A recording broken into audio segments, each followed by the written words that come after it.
नमस्कार।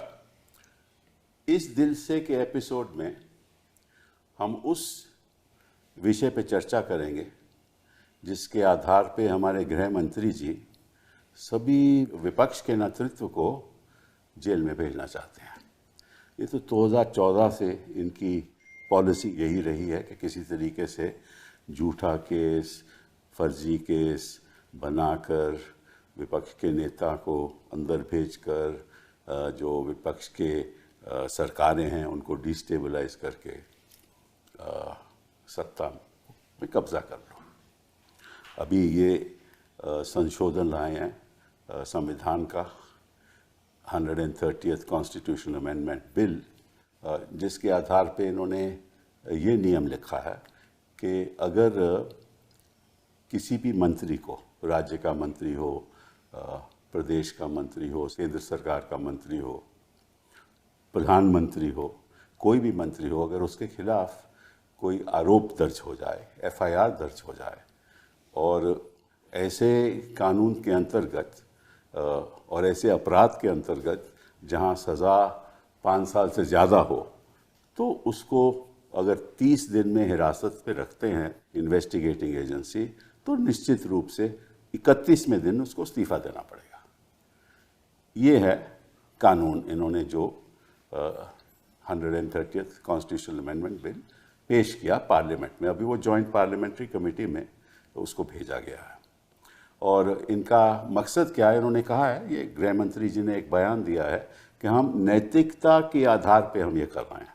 हम चाहते हैं कि जो ऐसे लोग हैं जो मंत्री मंडल में बैठे हुए हैं उनको मंत्री रहने का कोई हक नहीं है और सभी पार्टियों को हमें समर्थन देना चाहिए, क्योंकि कोई भी पार्टी नहीं चाहती कि ऐसे लोग मंत्री बने। ताज्जुब है कि इतने मंत्री हैं इनकी सरकार में जिनके बारे में इन्होंने खुलेआम आरोप लगाया, चाहे वो महाराष्ट्र में हो, चाहे केंद्र सरकार में हो, और भाषणों में कहा कि करोड़ों रुपए का घपला हुआ है, और उनको तो ये गले लगा लेते हैं।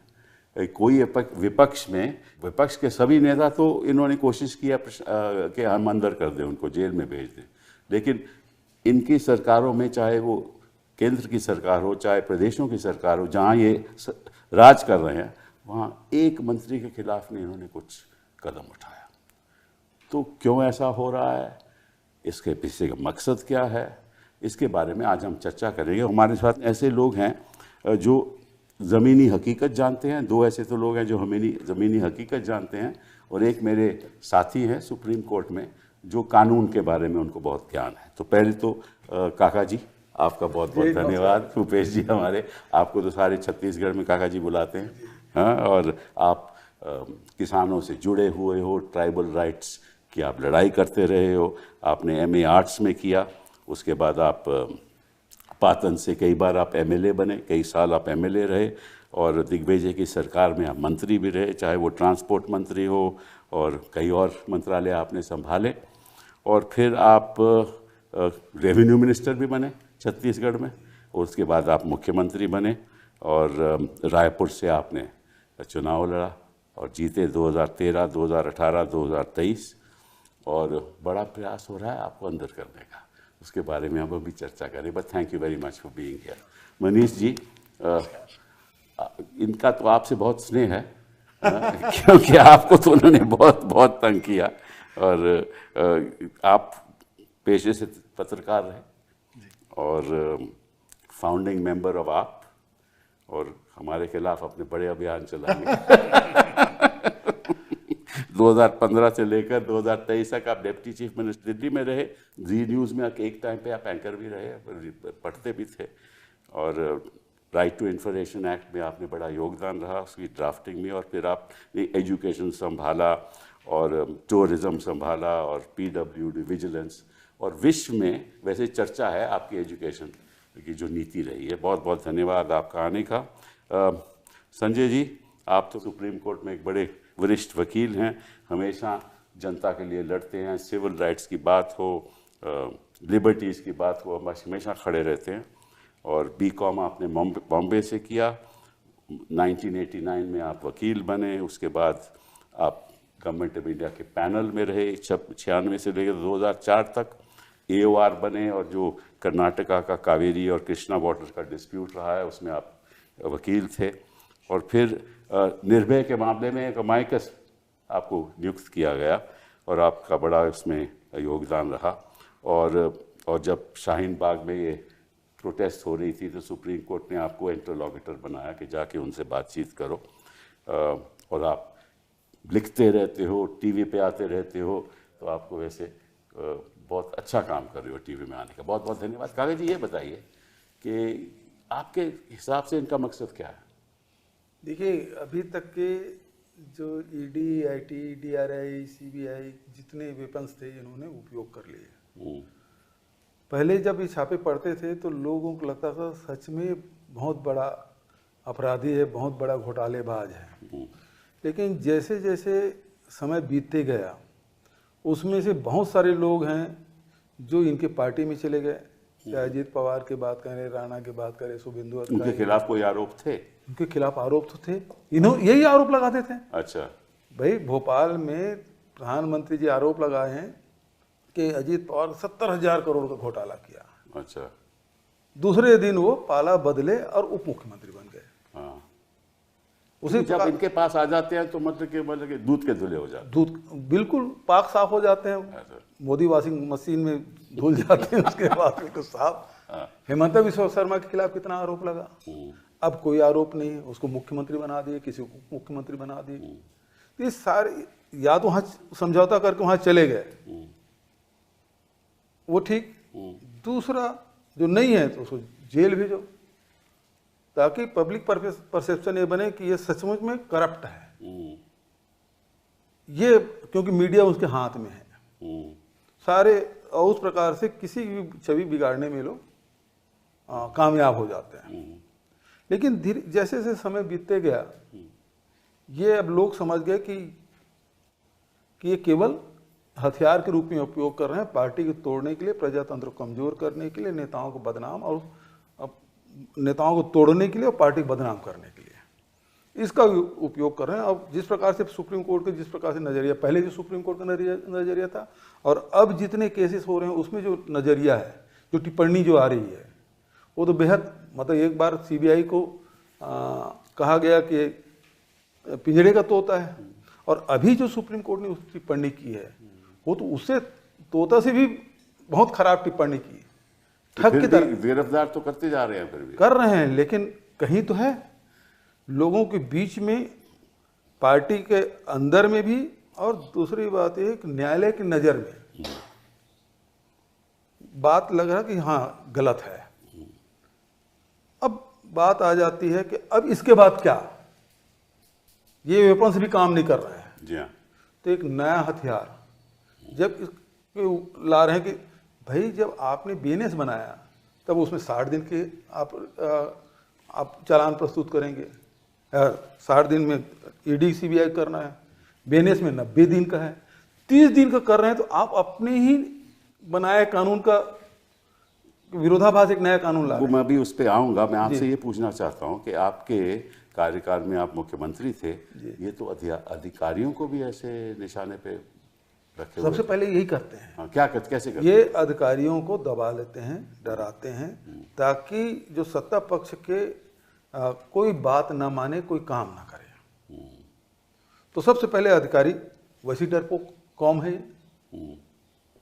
बहुत जल्दी डरते हैं। तो उनको भी इन्होंने गिरफ्तार किया, गिरफ्तार भी किया, जेल में भेजे, और उनसे फिर स्टेटमेंट ले लेते हैं। अब हाँ, उनके पास स्टेटमेंट, जो स्टेटमेंट न दे तो उसको जेल भेज दो, जो स्टेटमेंट दे दे उसको खुला छोड़ दो। तो वही स्टेटमेंट फिर मुख्यमंत्री मंत्रियों के खिलाफ उसको उपयोग करो। फिर मतलब इसमें यह है कि एक को पकड़ लिए, उससे बयान लिए, चार लोगों के खिलाफ, फिर उसको पकड़ लिए, फिर चार लोग, मतलब 16 लोगों को फिर पकड़ो।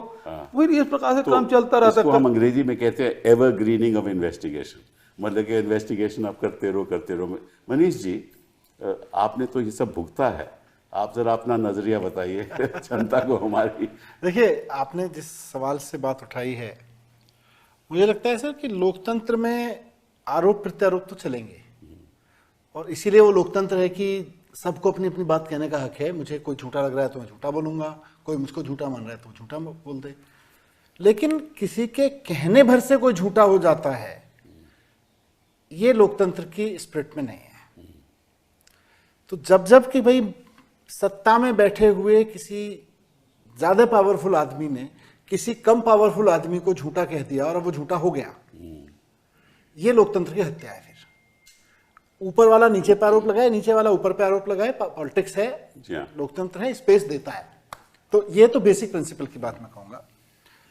अब बात आई इस कानून की जो ये संशोधन ला रहे हैं सामने। पहले ये बताइए कि आपके साथ ये जो आपके मंत्रियों में देखो, अरविंद केजरीवाल को इन्होंने अंदर किया, आपको किया, तो जैन साहब को किया, इनका पर्पस क्या है? हाँ।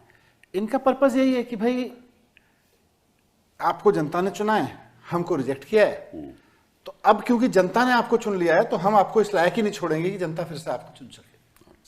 अब कैसे नहीं छोड़ेंगे? अब इत्तेफाक से इनके सामने हम लोग खड़े थे तो काम कर रहे थे। आपने अभी एजुकेशन का जिक्र किया, हेल्थ सिस्टम का, और बहुत सारी चीजें हैं। जनता को काम पसंद आ गए, जनता ने दोबारा चुन लिया, जनता ने तीसरी बार चुन लिया। इनको लगाया जनता तो चुनती चली जा रही है, चुनती चली जा रही है। तो अब क्या तरीका है इनको रोकने का? तो एक ही तरीका है कि झूठे सच्चे आरोप लगाओ, उठा के जेल में डाल दो। अब बाहर आए, चुनाव लड़ा। आप देखिए 5 साल इन्होंने आम आदमी पार्टी के किसी सीनियर लीडर को नहीं छोड़ा जिसको जेल में ना डाला हो, या जिसको तोड़ने की धमकी ना दी हो, या जेल में डालने की धमकी ना दी हो। और हमको तो सबको जेल में डाल ही दिया था 1.5 2 2 साल के लिए। लेकिन उसके बावजूद जब चुनाव होता है तो केवल वोट चोरी से जीतते हैं। अच्छा, अब ये दूसरा मतलब इन्होंने षड्यंत्र। हाँ, तो आप देखिए ना कि 43%, 44%, 1% का अंतर रह गया। भाई अगर जनता हमको करप्ट मान रही होती, जनता ये मान रही होती बहुत घटिया लोग हैं, गलती से चुन लिए गए थे 3 बार चुना, तो जनता कहती है जी 2% 3% में निबट जाओ, 10% ले जाओ वोट। लेकिन इनका 1%, इनकी पुलिस इन्होंने यूज की, वोटें कटवाई, वोटें इन्होंने नई बनवाई फर्जी। उसके बाद पुलिस से वोट नहीं डालने दिया गया बहुत लोगों को। उसके बावजूद 1% का इन्होंने मैथमेटिक्स चुनाव जीत लिया। मैं इसलिए कह रहा हूं, अब इनको लगा यार ये तो चलो दिल्ली में इस तरह का मैथमेटिक्स चल गया, अब चलेगा नहीं है ज्यादा। इधर वोट चोरी का हुआ, चल रहा है ना, चारा उड़ गया। फिर उनको लगा साम दाम दंड भेद से चुनाव नहीं जीत पा रहे, जेल में डाल के चुनाव नहीं जीत पा रहे, अब कैसे खत्म करें विपक्षी पार्टियों को? तब उनको लगा कि अब एक ही तरीका है कि ऐसा कानून ले आओ कि जिसको मोदी जी कह दें कि जेल, उसका पॉलिटिकल कैरियर खत्म। मैं इसीलिए आपके कानून, जिस कानून की हम बात कर रहे हैं, मैं कह रहा था बहुत अच्छी बात है, हिम्मत करिए, चलिए करिए कि जिस आदमी को 30 दिन के लिए कोई एजेंसी जेल में डालेगी उसको मुख्यमंत्री पद छोड़ना पड़ेगा, मान लेते हैं। जनता ने चुना है और जनता जनार्दन होती है, लेकिन फिर भी चलिए आप एजेंसी को इतना पावरफुल बना देते हैं, आपकी सरकारों को इतना पावरफुल बना देते हैं कि जनता के चुने हुए मुख्यमंत्री को, जनता के चुने हुए मंत्री को आप जेल में डालिए और 30 दिन में उसका पद छीन लीजिए। बहुत अच्छी बात है। लेकिन अगर वो बरी हो जाए तो उसके बाद उस ऑफिसर को, उसके डायरेक्टर को और उसके मिनिस्टर या उसके प्रधानमंत्री को जेल में उतने ही साल के लिए डाल दीजिए जितने साल के आरोप आपने उस आदमी पर लगाया था जो बरी हो गया। अगर हिम्मत है तो ये दोनों कानून ले आइए ना। अगर आप झूठे आरोप लगा के लोगों को नहीं फंसा रहे हैं, आप वास्तव में सच्चे सच्चे आरोप लगा रहे हैं, आपकी ईडी, आपकी सीबीआई सच में, तो आप डरते क्यों हैं? तो मैं सिर्फ ये कह रहा हूं कि आप हिम्मत करिए।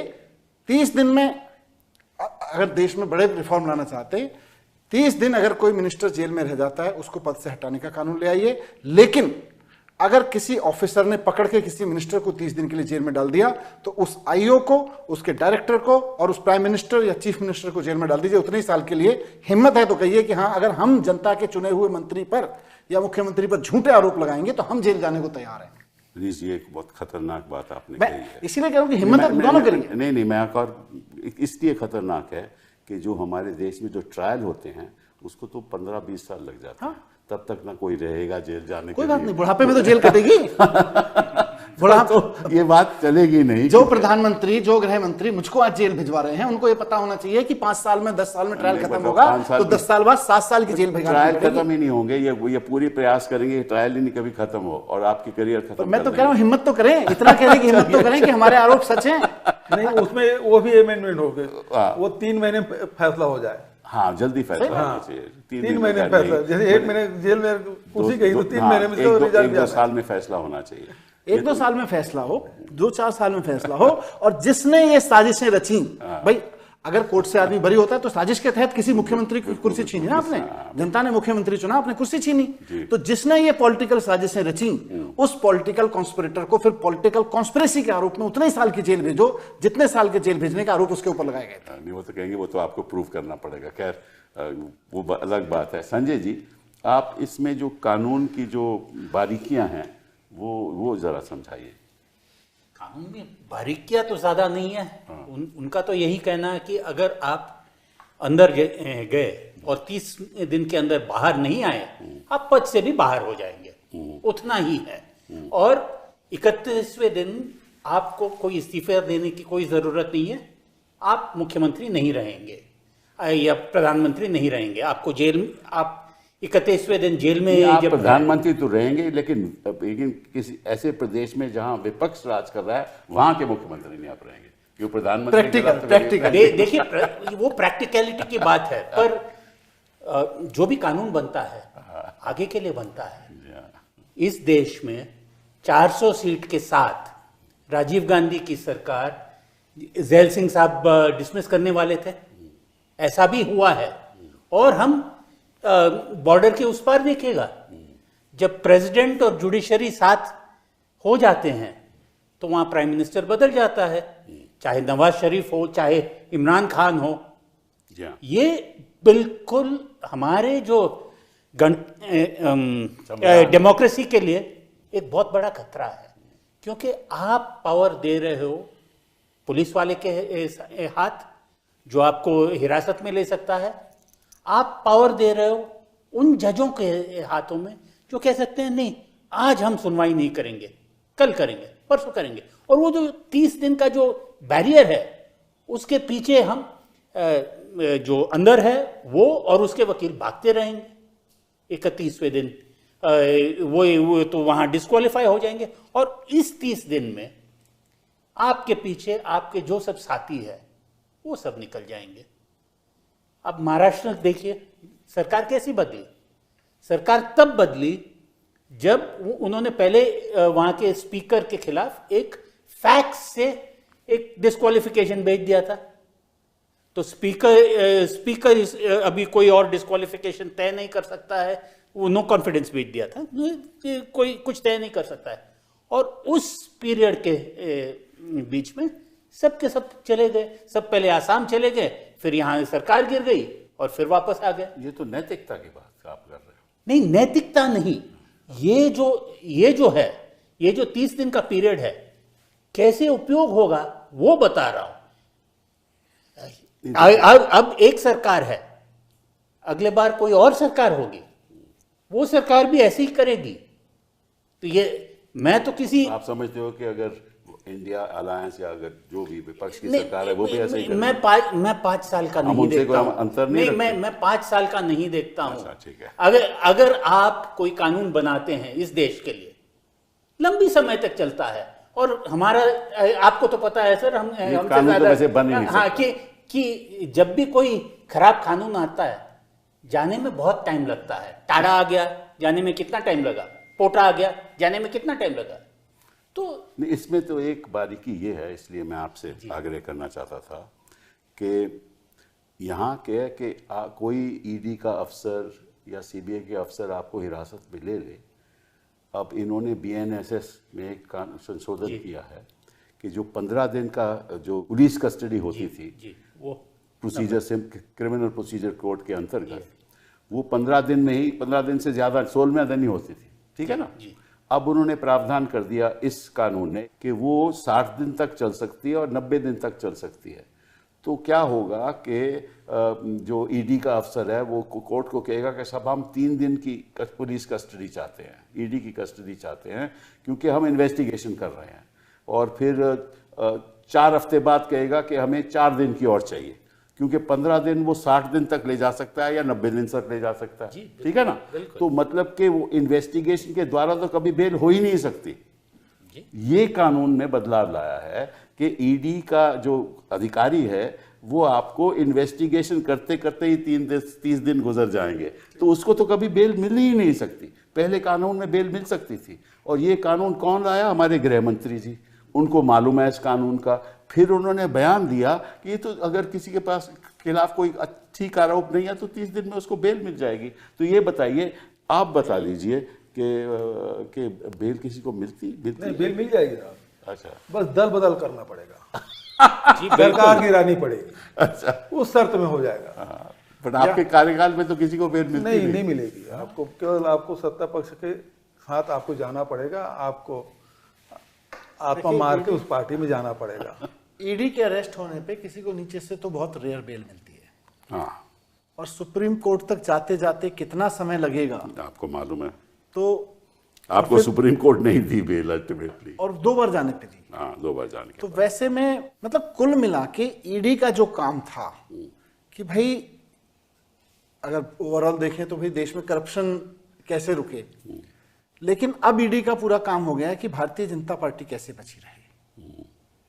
तो ये सारे कानून जो आप अभी कानूनों की बात कर रहे थे दोनों लोग, कि कानून बनाए तो इसलिए जाते हैं कि देश कैसे बचा रहे, स्पिरिट तो यही थी, लेकिन अब कानून इसलिए बनाए जा रहे हैं कि भारतीय जनता पार्टी कैसे बची रहे। तो सीधे तो वो सत्ता में है, वो तो उनका हक है ना भाई, उनको सत्ता रहने का हक है, सत्ता में रहने का हक है। काम तो करके कानून जनता के लिए काम करके देश का विश्वास जीत के लिए करिए ना। कानून बना के ऐसे कानून बना के देखिए, इस समय देश में 2 ही चिंता चल रही है, देश कैसे बचे या भारतीय जनता पार्टी कैसे बचे।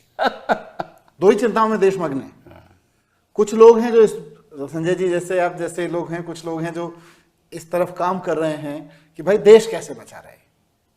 कुछ लोग हैं जिसमें लॉ मेकर्स बैठे हुए हैं अभी, उनकी एक ही चिंता है कि देश बचे ना बचे, समाज बचे ना बचे, लोगों का भविष्य, इकोनॉमी बचे ना बचे, बस भारतीय जनता पार्टी बची रहनी चाहिए। जी हाँ, ये सारे कानून तो इसलिए बनाए जा रहे हैं ना। लेकिन और मैं आपके बात मैंने जो थोड़ा सा रोकूंगा मैं आपको, यहाँ भारतीय जनता पार्टी बचे ना बचे उसकी भी चिंता नहीं है, केवल 2 लोग बचे रहे उसकी चिंता है। वो और आपने प्रिसाइज कर दिया, वो आपने और प्रिसाइज कर दिया। नहीं, वो कुछ हद तक सही क्या? उनकी बात जैसे भूपेश जी कह रहे थे हाँ। कि अगर आप जाके बीजेपी में से हाथ मिला ले जी हाँ, तो आपको 29वें दिन भी सडनली मेडिकल बेल मिल जा सकता है और फिर डिस्क्वालिफिकेशन बच जाएगा। मुझे इन्होंने 18 महीने जेल में रखा, मुझे पता है। और 18 महीने में कम से कम नहीं तो 70-75 बार मुझे और मेरी फैमिली को कांटेक्ट किया, समझा दो इसको, अच्छा, पागल हुआ पड़ा है, ओ ऐसी, ये जानते नहीं हो इन दोनों को, सड़ा के मारेंगे। ओहो, तो मैंने कहा जी हम तो जंतर मंतर पे पैदा हुए थे राजनीति में, आपने जिसका जिक्र जी किया, हाँ, जी हाँ, जी हाँ। अखबार बिछा के सोते थे, यहाँ कम से कम जेल में छत पे पंखा भी चलता है, नीचे दरी बिछी हुई है। तो क्या बात है, क्या तो मैंने कहा इससे नहीं डरने वाले, ऐसे लोग चाहिए हमें। इससे नहीं डरेंगे, लेकिन इस चीज से नहीं झुकेंगे। गलत क्या होता तो झुक जाते हैं, पर कितनी बार तोड़ने की कोशिश की, कितनी बार कहने की कोशिश की, आप बस बता दो, विधायक तो हमने तैयार कर रखे हैं, आप बस बोलो, लीड करने को तैयार हो आप। नहीं, सुना है कि पहले भी वो कोशिश कर रहे थे आपके विधायकों को कांटेक्ट करने के लिए। मेरे घर सीबीआई की रेड हुई, और सीबीआई की रेड होने के अगले दिन मेरे पास एक आदमी आया। ऑफ कोर्स इस तरह के जो लोग हैं वो ऐसे लोग होते हैं जो आपके भी कॉन्फिडेंस के लोग हैं और उधर के भी कॉन्फिडेंस एंजॉय कर रहे होते हैं कि यार तुम देख लो, अभी मैं कहो तो बात करूं। मैंने कहा बात करो, क्या चाहते हैं, क्यों चाहते हैं। बोले वो अभी ईडी का केस बना रहे हैं तुम्हारे खिलाफ, अच्छा, और पूरी तैयारी है, पहले सीबीआई अरेस्ट करेगी फिर ईडी अरेस्ट करेगी आपको, तो देख लो फिर। मैंने कहा क्या चाहते हैं वो, बोले देख लो कितने एमएलए तैयार हो जाएंगे। अच्छा, तो मैंने कहा यार ये पार्टी मैंने बनाई है, मैं ही तैयार नहीं होऊंगा। तो खुलेआम, ऐसी, और जेल में रहते हुए जो मैंने कहा कि कम से कम 70-75 मरतबा मुझे और मेरी फैमिली को सीधे आके कहा गया किस चक्कर में पड़े हुए हो, अपना पॉलिटिकल कैरियर देखो, अपना फ्यूचर देखो, अपने फैमिली का फ्यूचर देखो, पॉलिटिक्स में सब मतलब आके फिर। अब इनकी प्रॉब्लम क्या है कि भूपेश जी जैसे लोग, हम जैसे लोग और बहुत सारे ऐसे लोग हैं जो इनसे डर नहीं रहे, जो इनके सामने घबरा नहीं रहे। तब इनको लग रहा है कि अच्छा घबराओगे नहीं, चलो एक और कानून का महाबाप कानून ले आते हैं। जी हाँ। ये कानून इसलिए है। भूपेश जी, आपके साथ भी ऐसा कोई हुआ? बिल्कुल, ये मैं तो देखिए, झारखंड की जिम्मेदारी मुझे दी गई जी हाँ, थी जी हाँ। और अमित अभी तो शाह पंजाब की जिम्मेदारी आप अभी पंजाब की है। अब हम दोनों आमने सामने हम दोनों पंजाब ये अच्छा है। तो हम दोनों 2020 पंजाब के प्रभारी बैठे हुए हैं। में अमित शाह उधर कमान संभाले थे, इधर से मैं कमान संभाला हुआ जी था। हाँ। हालांकि वहाँ बड़ी पार्टी तो झारखंड मुक्ति मोर्चा, लेकिन कांग्रेस भी अलायंस पार्टी सरकार बन गई और 8वें दिन हमारे यहाँ आईटी की छापा पड़ा 2020 से। फिर ईडी का आगमन तो 2022 में हुआ। इस बीच में अनेक प्रकार की खबरें आई। अच्छा, माँ बोला ये सब चीज़ नहीं होगा। 1-2 बार मीटिंग 1 से भी 2 से भी हुई। अच्छा, हालांकि सीधा नहीं बोलते थे, लेकिन ये है कि मिल के जाता था, उसके 8वें दिन फिर छापा पड़ता था। अच्छा, मतलब मैं समझता हूँ किसी स्टेट में जो सबसे ज़्यादा छापा पड़ा है वो छत्तीसगढ़ है, कम से कम 700 होंगे। और बहुत छोटे छोटे लोगों के, छोटे कार्यकर्ता है, कर्मचारी, छोटे कर्मचारी, ड्राइवर है, 3rd और 4th कैटेगरी के जो कर्मचारी हैं, उनको घर में भी छापा पड़े हैं। तो उस स्तर पे भी जाके वो लोग कार्रवाई किए हैं। और संदेशा वही, आ जाओ, आदमी बढ़िया है, पार्टी गलत है। इस प्रकार से सब बातें हुई। तो हमें समझ नहीं आता था क्यों बुलाया है भाई, लेकिन बाद में समझ आता था कि मैं उधर कुछ कमिटमेंट किया नहीं, इधर रेड पड़ना शुरू हो जाता था। जी हाँ। तो ये तो उनका काम करने का मतलब कानून एक हथियार सा बन गया है जिसके द्वारा वो मतलब डिस्टेबलाइज करना चाहते हैं प्रदेश की सरकारों, विपक्ष की, अपने विरोधियों को भी, हाँ, अपने विरोधियों को भी। अपने विरोधी मतलब वो तो पार्टी के अंदर भी है, वो बोल नहीं पाते। हम लोग, मनीष और हम लोग तो बोल पा रहे हैं। तो कम से कम हमको इतना संतोष है कि हमारे ऊपर कार्रवाई भी हो रही है तो हम बोल पा रहे हैं। भारतीय जनता पार्टी के अंदर में जो लोग हैं वो तो बोल भी नहीं पा रहे बेचारे, उनकी स्थिति तो और बहुत बेहद खराब है। पहली बात तो कोई पार्टी स्टेबल बचे ना, उसको तोड़ लीजिए, उसके लीडर्स को तोड़ लीजिए, और तोड़ा ही है। पर फिर भी इनकी किस्मत से कहिए या देश की किस्मत से या लोगों की अपनी किस्मत से कि बहुत सारे लोग अपने दम पे खड़े हुए हैं। अब उनको कैसे तोड़ा जाए? तो उनको जेल में डाल दीजिए जो डरे नहीं। अब जो जेल में जाने पे भी नहीं टूट रहे हैं तो उनको कैसे खत्म करोगे? अब ये सारी लड़ाई इनकी वहां आ गई है कि उनको खत्म करने का एकमात्र तरीका है कि कानून ऐसा बना दो कि वो पदों पे बैठ, जनता चुन भी ले तो पदों पे ना रह पाए। जनता दूसरा चुन भी खतरा ले तो तो जिस ये भी विपक्ष के है नेता पे उंगली रखते हैं वो जेल में रहे। मतलब कोई सिरफिरा थानेदार या कांस्टेबल एफआईआर कर दे, एक बार एफआईआर हो गया तो फिर तो उसको कार्रवाई करनी पड़ेगी। जी हाँ, कोई आदमी कोर्ट में खड़ा हो गया, भाई एफआईआर है लेकिन ये आदमी बाहर घूम रहा है, जी हाँ, तो उस मंत्री को तो जेल जाना पड़ेगा।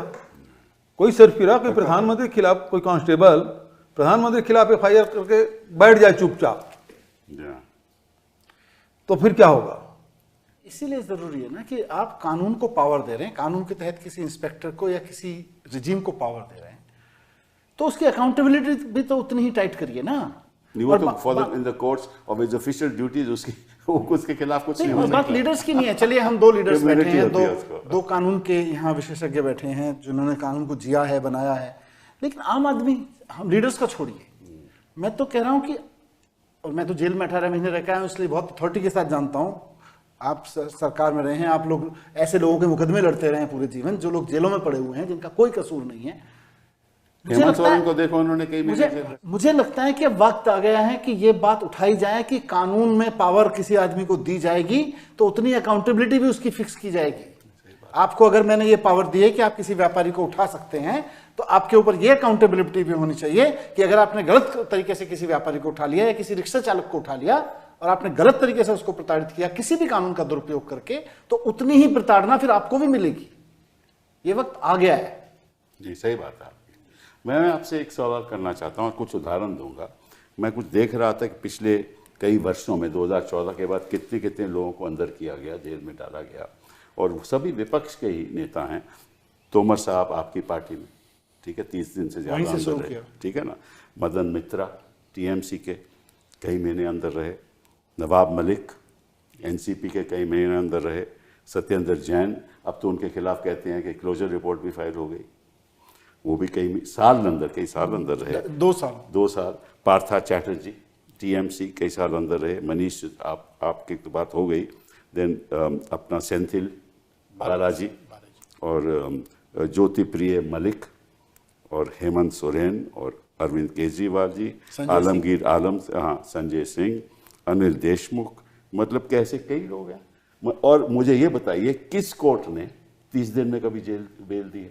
किसी आपका तो एक्सपीरियंस रहा है। जी बिल्कुल। वो क्यों नहीं देते बेल, या बताइए आप। नहीं, इसलिए नहीं देते हैं क्योंकि जैसे मनीष जी ने कहा, निचले स्तर पर कोई बेल नहीं देता। क्यों? क्योंकि अगर वो बेल दे तो कोई ना कोई कह देगा हाई कोर्ट को कि साहब इन्होंने इतने पैसे लेके या इस दबाव से इन्होंने बेल दे दिया है, आप उन पर कार्रवाई करिए। और जो ट्रायल कोर्ट के जजेस है उनको कोई कॉन्स्टिट्यूशनल प्रोटेक्शन है नहीं, उनकी नौकरी तो एकदम से चली जा सकती है।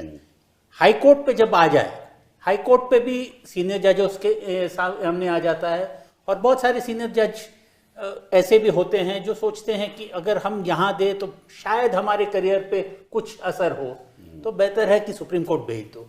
और सुप्रीम कोर्ट में अमूमन ऐसा हो जाता है कि ये पूरी प्रक्रिया चलते चलते 6 महीने, 1 साल, 2 साल तो गुजर गया, तब जज पूछते हैं अरे यार 2 साल से अंदर है, अब क्या चाहते हो? बट काजू साहब हमेशा कहते थे बच्चे की जान लोगे क्या? तो वो प्रिंसिपल पे कहे सुप्रीम कोर्ट पे बहुत सारे बेल निकलते हैं। आपने नवाब मलिक का जिक्र किया था, मेरा एक क्लाइंट था जिसका भी सरनेम मलिक था, उसलिए ईडी ने सोचा कि ये दोनों की कोई रिश्तेदारी है, तो उसको भी अंदर कर दिया। तो ये चलता रहता है। तो ये हम तो ये जो सब अब्यूज देखते हैं वो तो नेताओं के देखते हैं, पर इनके चलते चलते कितने हजार कितने लाख लोग अंदर जाते हैं, वो बहुत बड़ी बात है। ये देश डंडे से नहीं चलता है, मिलजुल के समझौता से चलता है। और अगर आप किसी को भी ऐसी पावर दे कि किसी को खत्म कर सकते हैं, तो वो पावर आजमाएगा ही। नरिमन साहब एक कहते थे कि power is delightful, absolute power is absolutely delightful. सही बात है। तो इस्तेमाल हो जाता है। ये और तभी नंबर 1 नंबर 2 का भी सवाल नहीं आता है। कोई डायरेक्टर, कोई उससे के नीचे वाला जो भी पंगा लेना चाहता है वो ले लेगा। देखो, अगर उपराष्ट्रपति के साथ ये कर सकते हैं और वो आज के दिन भी लापता है, तो मतलब फिर तो किसी के साथ कुछ भी हो सकता है। देश कुछ भी नहीं पा रहा है ना, पता ही नहीं कुछ कि कहाँ है। उसके परिवार के लोग भी कुछ नहीं बोल रहे हैं। है ना, कोई नहीं। हम पहले दिन हमने फ़ोन किया तो उन्होंने कहा कि वो आराम कर रहे हैं, अभी थोड़ी देर में बात करेंगे। उसके बाद सब बंद। हम फ़ोन करें तो कोई उठाता ही नहीं है। तो ये अगर उपराष्ट्रपति के साथ कर देते हैं और फिर गृह मंत्री जी आकर बयान देते हैं कि उन्होंने स्वास्थ्य की वजह से उन्होंने इस्तीफा दिया, और वो तो मतलब कि कमाल है। और पता ही नहीं कि किस अस्पताल में है, कौन उनको देखने जा रहा है। ये तो बड़े कमाल की बात हो गई ना। लेकिन आपसे एक और सवाल पूछना चाहता हूँ। ये तो खैर बात हो गई कि बेल नहीं मिलती, लेकिन ऐसे ऐसे कानून बनाए गए, ऐसे कानून बनाए जो मतलब पर से असंवैधानिक हैं, उसकी सुनवाई नहीं होती। तो उस पर ज़रा आप कुछ टिप्पणी कीजिए, क्यों नहीं होती, कैसे नहीं होती? क्योंकि हर ऐसे कानून का जो पिटिशन आता है सुप्रीम कोर्ट में ही आता है, और सुप्रीम कोर्ट में परमानेंट तो हम वकील ही होते हैं। जज हमेशा 6 महीने 1 साल में वो तो निकलने वाले होते हैं। वो 6 महीने तो नहीं, मिनिमम 3 साल। नहीं, 3 से 5 साल तो तक तो सुप्रीम कोर्ट पे होते हैं। हाँ। पर 2 साल वो तो बिल्कुल नई दुल्हन की तरह चुपचाप बैठते हैं सीनियर जज के साथ। और जो सीनियर जज होते हैं उनका तो ऑलमोस्ट 1-2 साल रह जाता है, जो प्रिसाइडिंग जजेस होते हैं। और जो चीफ जस्टिस होता है उसको अगर कोई बड़ा बेंच कॉन्स्टिट्यूट करना है, ये करना है, तो टाइम लगेगा, एडमिनिस्ट्रेशन सब उल्टा सीधा चलेगा। उसीलिए चलिए ये मामला बाद में देखते हैं, वैसा होता है। और उस बीच में जो सब बदलाव आता है जमीनी स्तर पर, उसे वापस नहीं ला सकते। नहीं, पर उसके बाद ऐसी जजमेंट्स भी आ जाती हैं सुप्रीम कोर्ट की, जहाँ मतलब कि बेल मिलने का कोई मतलब ही नहीं है। वो देखो, कुछ बच्चे जेएनयू के आज के दिन 5-5 साल बैठे हुए हैं जी। उम्र देख लो, 5-5 साल कोई उनकी सुनवाई।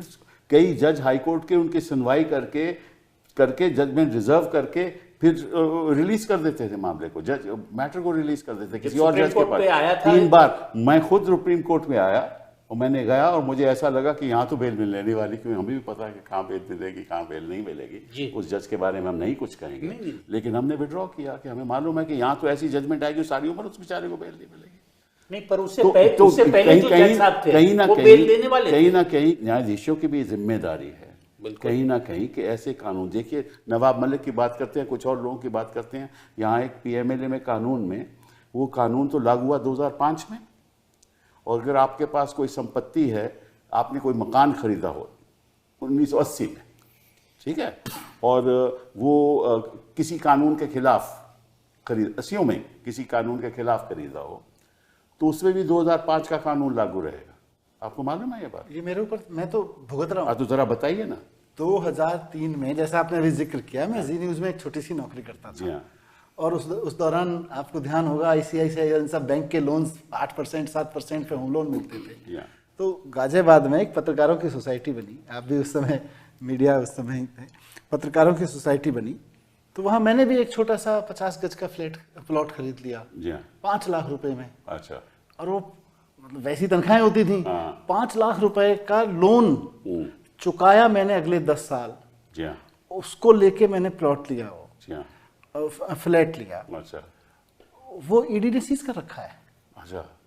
मतलब 2003 में मेरा खरीदा गया घर, जब कानून भी नहीं लागू था। हाँ, उस वक्त का खरीदा गया घर ईडी ने उसको प्रोसीड्स ऑफ क्राइम में ले रखा है। नहीं, आपने खरीदा, हमारे छत्तीसगढ़ में पैतृक संपत्ति तक सीज कर, मेरी वाइफ के नाम 2017 पैतृक संपत्ति जो मदर फादर से आया है। हाँ, वो संपत्ति भी जब्त है। हाँ। जब हम राजनीति में नहीं थे, जब इन सिविल सोसाइटी आंदोलनों में नहीं थे, 2008 में फिर वही सेविंग वेविंग और उन सब से निकाल के एक फ्लैट और लिया एक कच्ची कॉलोनी में दिल्ली में, उसको बेच के एक और ले लिया आगे चल के, जब उसको भी सीज कर लिया। मेरी वाइफ के नाम एक है जो जिसका प्रोसीड पूरा पीछे तक है कि वो 2008 में खरीदा गया था, एक 2003 में खरीदा गया था, सारे पेपर मैंने दिखा दिए, बोले नहीं अब सीज है तो है।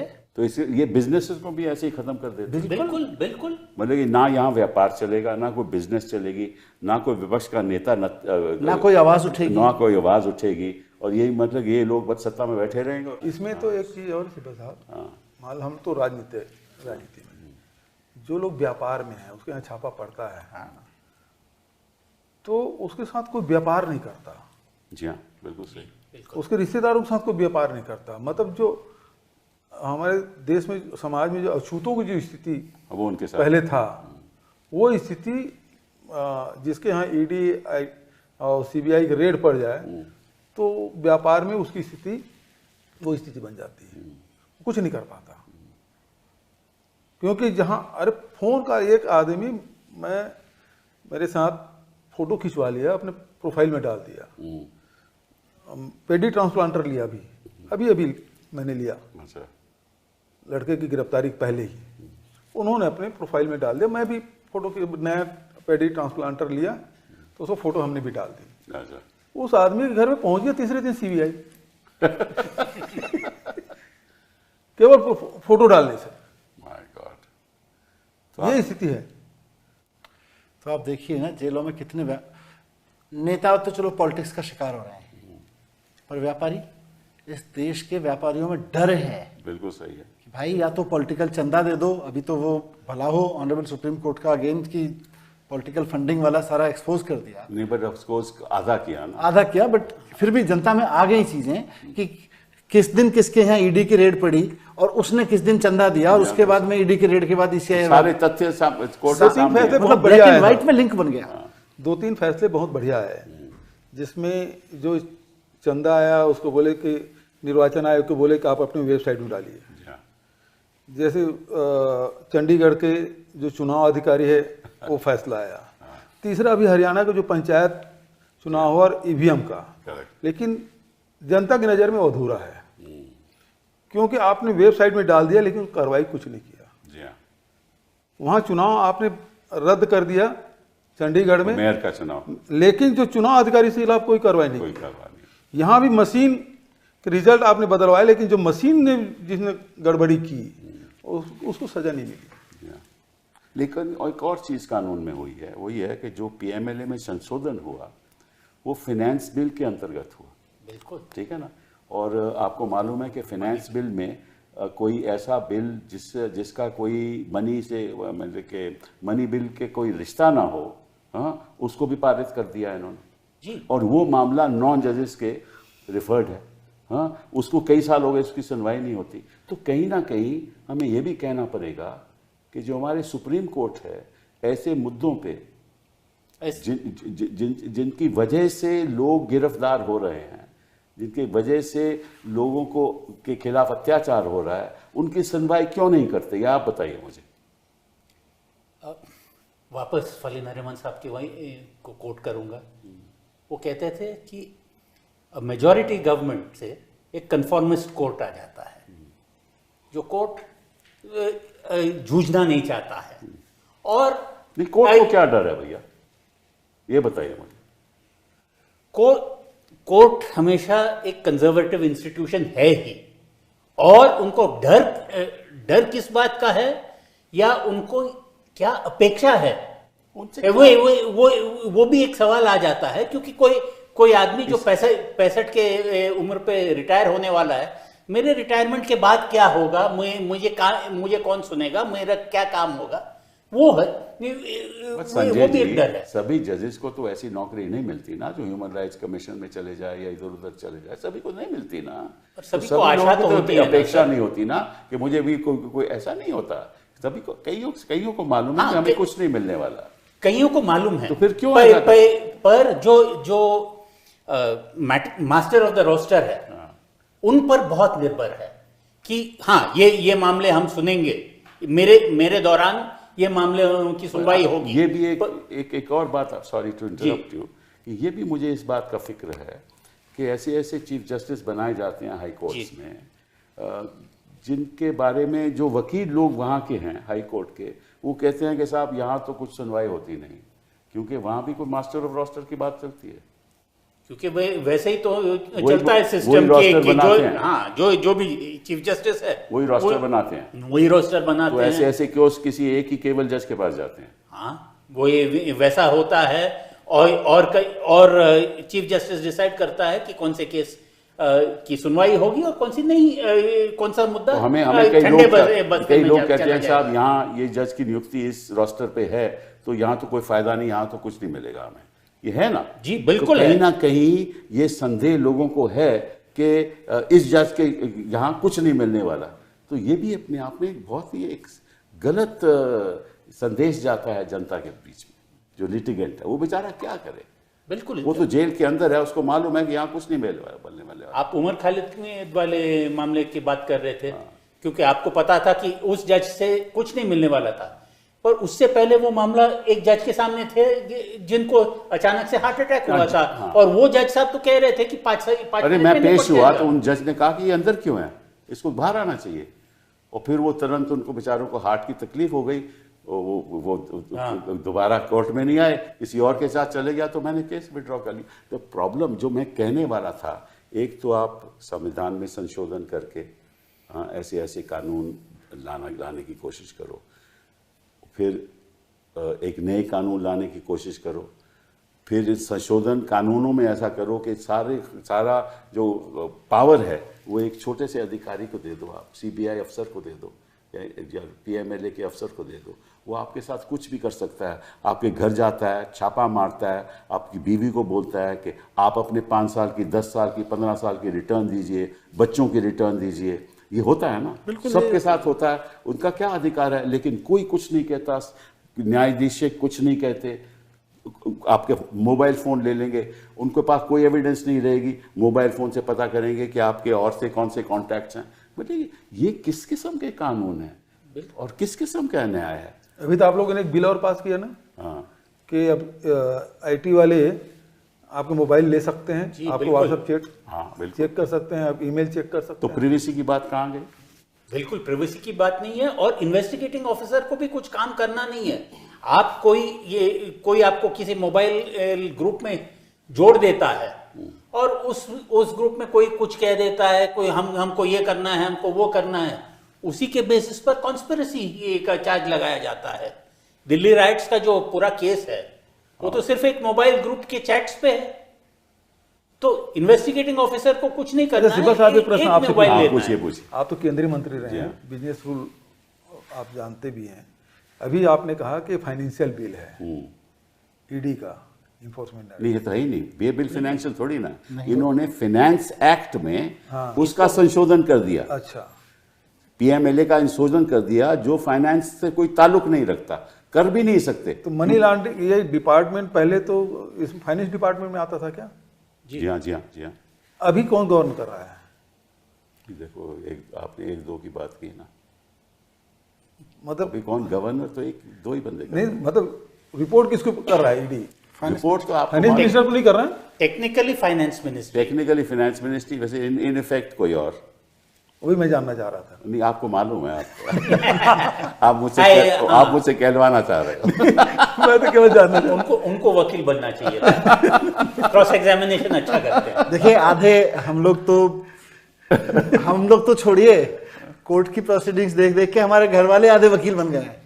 हाँ, करेक्ट। कैसे सुनाया जाता है, कैसे किया जाता है कोर्ट की, मतलब जिन्होंने जिंदगी भर कोर्ट की शक्ल नहीं देखी, जिन्होंने वो सारे बेल एप्लीकेशंस देख देख के सारे वकील बन गए। एक्चुअली ये लोग जो बैठे हुए हैं, सत्ता में बैठे हुए हैं या जो कोर्ट्स में भी बैठे हुए हैं, इनको ये नहीं मालूम कि इसका नतीजा क्या होता है, किसी को जेल भेजने का नतीजा क्या होता है, इसीलिए मैंने कहा ये ना, नहीं मालूम इनको। इसीलिए मैंने कहा ना कि एक बार जरा ये कानून मतलब 30 दिन वाला कंट्रोवर्सी ठीक है, पर मैं तो बहुत इस पक्ष में हूं कि जो किसी के ऊपर हाथ डाले उसको ये पता होना चाहिए कि हाथ डालने का अधिकार तो तेरे को मिल गया, किसी को जेल भेजने का अधिकार तो तेरे को मिल गया, लेकिन अगर मिसयूज करके किसी को जेल भेज दिया तो फिर जिंदगी जेल में बीतेगी। मनीष जी, इसमें नहीं, ये देखिए, इसमें यदि एक संशोधन अमेंडमेंट कर देंगे आप लोग राज्यसभा या लोकसभा में कि भैया जिस मंत्री का गिरफ्तार कर रहे हैं वो सत्ता पक्ष में, मतलब वो दल बदल नहीं करेगा, नहीं, ये तो मैंने कई बार वो दल बदल ना कर सके तो ये कानून आएगा ही नहीं। ये कानून एक्चुअली उन्हीं के लिए लाया जा रहा है, दल बदल करने वाले तो कर ही लेते हैं, जो दल बदल नहीं करते, जो झुकते नहीं है, जो टूटते नहीं है, फिर भी चुनाव जीत जाते हैं, ये कानून उनके लिए है। उनको अंदर किया जाएगा और उनके पीछे उनकी पार्टी तोड़ी जाएगी, उसके लिए वो 30 अच्छा, चलिए एक और चर्चा पे आते हैं। इन्होंने कहा कि ये जो संशोधन हुआ है, ये कॉन्स्टिट्यूशनल अमेंडमेंट जो हम लाने जा रहे हैं, ये इसलिए लाने जा रहे हैं कि क्योंकि हम चाहते हैं कि जो देश नैतिकता के आधार पे चलना चाहिए, और अगर कोई इसके विरोध करेगा तो उसका साफ जाहिर है कि वो नैतिकता को पसंद नहीं करता, ठीक है ना। जरा ये मुझे बता दीजिए कि ये कितने नैतिकता के पक्ष में, इनका इतिहास थोड़ा बता दीजिए। इन पे नैतिकता नाम की कोई चीज़ तो है नहीं। जब आपने नोटबंदी लागू किया था और आपने भाषण दिया था 50 दिन में ठीक नहीं होगी, किसी चौराहे में खड़ा करके मुझे बुला लीजिए, खड़ा कर दीजिए। जब खुद के बोले हुए शब्द हैं उसका पालन नहीं कर रहे, नैतिकता की तो उम्मीद ही न मत करिए, कोई नैतिकता इनके पास नहीं है। इन्होंने सरकारें गिरा दी, प्रदेशों की सरकारें गिरा दी, वो नैतिकता, कोई नैतिकता नहीं है। बीजेपी वाले जो भ्रष्ट हैं उसको अपने पार्टी में लिया है, वो नैतिकता, वो नैतिकता है। बीजेपी वाले जब नैतिकता की बात करते हैं तो मजाक लगता है। हाँ। ऐसा लगता है कि कोई गब्बर सिंह टाइप का डाकू आके अहिंसा पे भाषण दे रहा है। हाँ। जिसने पूरी जिंदगी हिंसा की हो वो आके अहिंसा पे बात करने लगे कि नहीं नहीं जी, हम तो अहिंसा के पुजारी हैं। ऐसे लगता है। नैतिकता कहाँ से खड़ी होती है इनके आसपास? सरकारें गिराने से लेके संविधान को तोड़ने मरोड़ने से लेके, इनके मंत्री के खिलाफ आज तक कोई केस नहीं हुआ, तो ये तो नैतिक लोग हैं। आप लोग जो ऐसे हैं जिनके आपके खिलाफ केस होते हैं, बता रहा हूँ ना, एजेंसीज का दुरुपयोग। जिन लोगों को अभी मंत्री बना रखा है, कल तक जिनको गालियां देते थे, उन्हीं के खिलाफ केस खोल देते। किस बात, मतलब बीजेपी वाले जब नैतिकता की बात करते हैं तो हंसी आती है। ये तो गृह मंत्री जी कह रहे हैं, कोई तो आम बीजेपी आदमी थोड़ी कह रहा है। ये पर उपदेश कुशल बोलते रहे। अभी देखिए लगातार बोल रहे हैं कि हमको स्वदेशी अपनाना चाहिए। जी हाँ। स्वदेशी किसके लिए? जनता के लिए। नैतिकता किस लिए? दूसरे पार्टी के लिए। ये विदेशी पेन रखेंगे, विदेशी चश्मा पहनेंगे, विदेशी जूता पहनेंगे, विदेशी गाड़ी घूमेंगे, विदेशी आइसक्रीम खाएंगे, विदेशी मोबाइल रखेंगे, विदेशी प्लेन में घूमेंगे, उसके लिए नहीं है। ये दूसरों के लिए है। नैतिकता हम लोगों के लिए है, इनके लिए नहीं है। इनमें कोई नॉन बायोलॉजिकल, इनमें कोई कानून लगता नहीं है। क्योंकि इन्होंने देखो उत्तराखंड की सरकार गिराई, वो नैतिक था इनके हिसाब से। मैं इसीलिए महाराष्ट्र कह रहा के हूं ना, गिराई, सत्येंद्र जैन को आपने इतने लंबे समय टॉर्चर किया, उनकी फैमिली को टॉर्चर किया। एक आदमी जो मंत्री पद पे बैठा था, उसकी पूरी फैमिली को टॉर्चर झेलना पड़ा 2 साल। अब नैतिकता बताओ ना, उसके खिलाफ तो केस खारिज हो गया, बोला आपने गलत किया। अब कहां गई नैतिकता? नैतिकता इसमें नहीं है क्या कि किसी आदमी को आप गलत गिरफ्तार करोगे तो नैतिकता के आधार पर फिर इस्तीफा भी दे दोगे कि साहब हमने आपसे गलती। पर इन्होंने एक और भी बात कही मनीष जी, कि हम नहीं चाहते कि कोई भी मुख्यमंत्री जेल में बैठकर अपनी फाइलों पर हस्ताक्षर करे, तो हम ये चाहते हैं कि ऐसा आगे से कभी ना हो। ठीक है, मैं तो कह रहा हूं ठीक है, आपकी नैतिकता ठीक है, पर नैतिकता का दूसरा पहलू खोल लीजिए ना फिर, कि गलती से आपसे गलती हो जाए तो आप भी नैतिकता के आधार पर जेल चले जाएं स्वीकार करके। आप खुद को क्यों नहीं कह रहे हैं? नहीं, वो तो अधिकार एक छोटे कर्मचारी का है, सीबीआई अफसर का है, उसका मंत्री से क्या लेना देना है? इनके तो ये जवाब रहेगा ना, तो फिर उसका जवाब आप कैसे दोगे? ये मुश्किल है ना। जो आप कह रहे हो ना, वो उसकी जो उसका पालन करना बड़ा मुश्किल। लानत है ऐसी सरकार पे जो अपने एडिशनल डायरेक्टर की जिम्मेदारी नहीं लेती कि मेरा एडिशनल डायरेक्टर किसी भी मुख्यमंत्री को, किसी भी मंत्री को ऐसे ही उठा के घूम रहा है। पहले ये बताइए कि इनकम टैक्स डिपार्टमेंट को हर एक ईडी अफसर को नोटिस देना चाहिए कि आपकी संपत्ति कितनी है। जो नोटिस आप लोगों को जाता है, जाना चाहिए ना? बिल्कुल जाना चाहिए। तो कभी किसी इनकम टैक्स अफसर ने कहा है?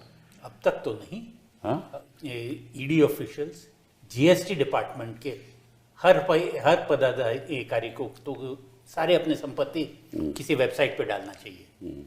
आज के ज़माने में जो भी डिपार्टमेंट को एक पावर ऑफ अरेस्ट दिया जाता है, उसके तहत राज कर देता है। क्योंकि जो हमें जो खबरें मिल रही हैं कि जितनी मतलब कि संपत्ति कुछ लोगों ने ऐसे कानून इस्तेमाल करके बनाई है, उसकी जो वजह ही ये है कि नोटिस जाएगा तो कुछ ना कुछ मिलेगा। नहीं, हमारे छत्तीसगढ़ में जितने अधिकारी जांच में गए हैं इन 3-4 सालों में, वो बहुत मालामाल हो गए हैं। मालामाल हो गया। एक व्यापारी बिठा दिए, फिर पूरे बाजार में वसूली कर लो। कमाल है। आप जितनी पावर देंगे अधिकारियों को, देंगे आप अपने राजनीतिक फायदे के लिए, लेकिन अल्टीमेटली राजनीतिक फायदा तो चलिए 20% उसके, जितना वो उसको यूज करेगा उसमें 20% राजनीतिक फायदा पहुंचा रहा होगा, 80% तो लूट ही मचा रहा होगा। जी हाँ, ये है। और ये ईडी भी करती है, जीएसटी भी करता है, जहां जहां आपने पावर दी।